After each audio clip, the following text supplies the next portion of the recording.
The Kalita Wave, one of the greatest mysteries of our generation. What is it? How is it? Why is it? Nah, it's just a coffee brewer. We're gonna talk about how to use it.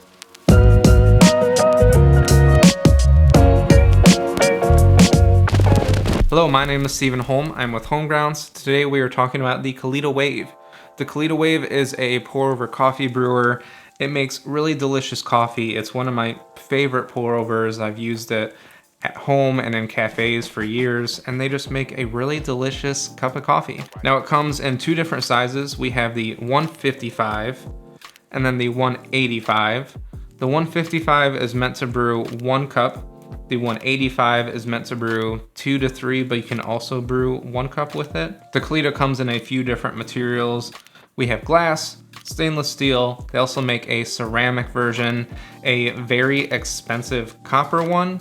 And then they also have something called the Wave, which is a brewer and carafe all in one. It's pretty cool. I think it's the same size as the 185. Now the Kalita does require specially made filters just for this brewer, and each size has its own filters, but I found you can actually just use the larger ones with the smaller brewer. It works just fine. It just hangs up above the lip of the brewer. Unfortunately, you can't really use any other types of filters with these brewers, but these are designed really nice. The ridges allow for some improved airflow through the brewer, and also to keep your slurry away from the outside walls of the brewer so that most of the heat stays in the slurry itself. You do have to be careful about how you store these, because if you store them folded up or something, they will lose their shape.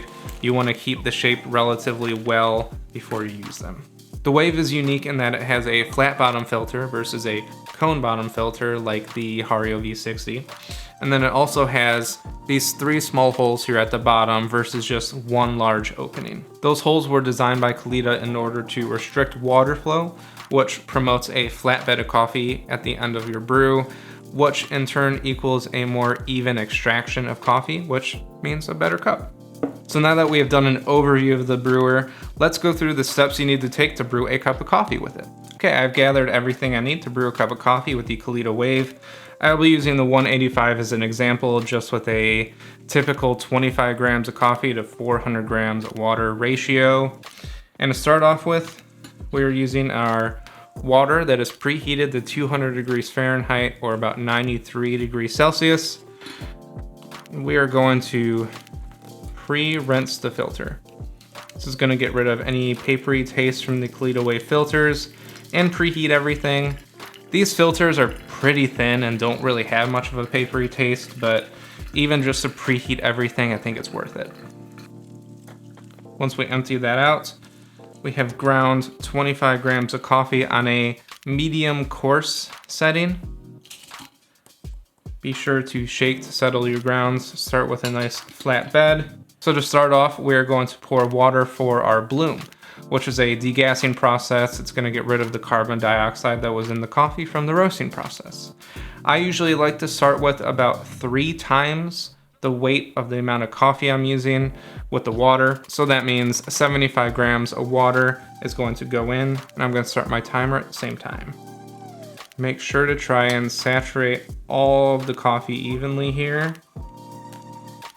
Once we have just about 75 grams, we're going to give it a quick stir.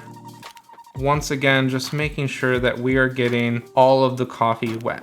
We're going to let this sit for about 30 to 45 seconds, depending on how recent your coffee was roasted.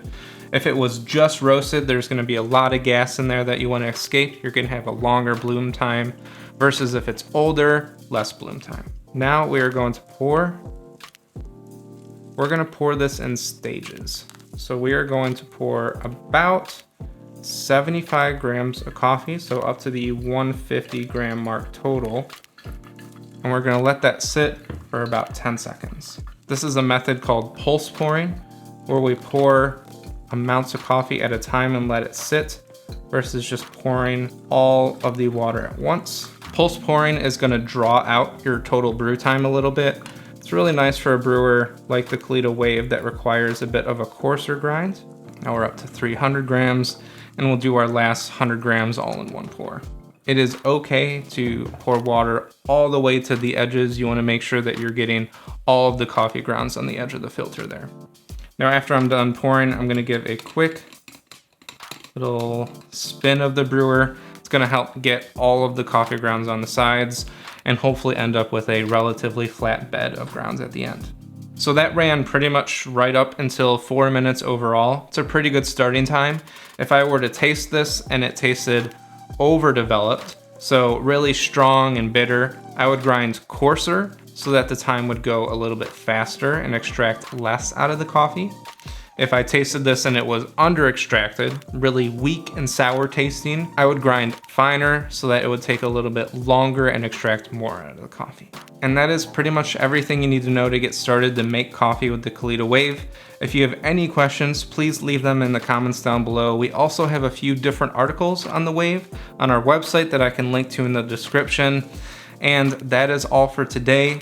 Until next time, happy brewing.